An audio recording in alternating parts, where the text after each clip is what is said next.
All right, Grammys, awesome. When you found out about everything, where were you when you found out about the noms and stuff? God, I don't know where I was actually. I think I might have been on. Okay, sorry. I might have been on tour. I think somewhere.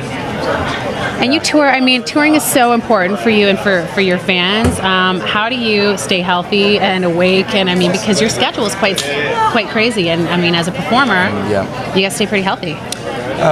Well, I mean, I've slowed down a lot. I used to do like 300 shows a year, so like I had no time off. It was literally like a never-ending tour. But this year, I just kind of went to a point where I was like crashing almost, both like emotionally and physically, because it was so much. Like it felt like it was never ending, right? But now I'm taking it way easier, and I think you have to do that at some point. Just kind of like get like a home base, at least the sense of having a home, you know. Which is, and what would be your home base, and what do you do to relax? Well, my home base is Stockholm. Right now it's LA for a couple of months. I mean, I'm honestly, I'm in the studio to relax. That's kind of it's always been my hobby, kind of, and now more than anything, I just feel so relaxed. So I'm from Vancouver, and my girlfriend, who's on the show with me back home, she went to see you, I believe, in Vegas last weekend. Were you there last weekend? I was. Yeah, she went to see every weekend. Yeah. She said that. Oh, every weekend. Yeah. Oh my God, how do you like Vegas? It's cool for a day. For a day? Yeah. Yeah.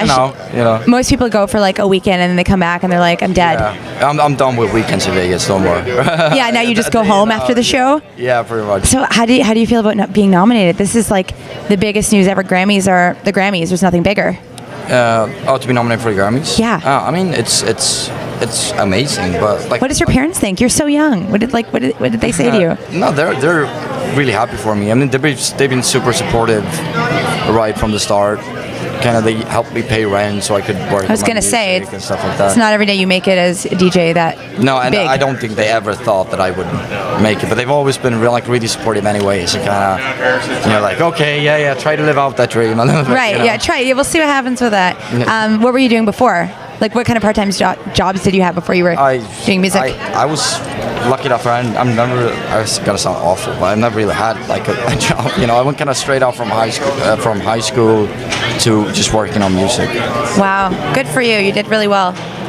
I'm just feel more fortunate than anything, you know, to be able to do, because so few people actually, and I have worked a lot. It's not like it's just been. You can't get to the place you are without hard work. Exactly. Yeah, you really can, and that's why I still, even though I've been so lucky, I still feel so appreciative of the way it's kind of. Good. Keep that attitude. Keep it, because some people lose that. Are you excited to see anybody in particular at the Grammys this year, like performing? Everyone. Honestly, good answer. You're not leaving anyone out. I know, very political. Yeah. Thank you so much for talking to us.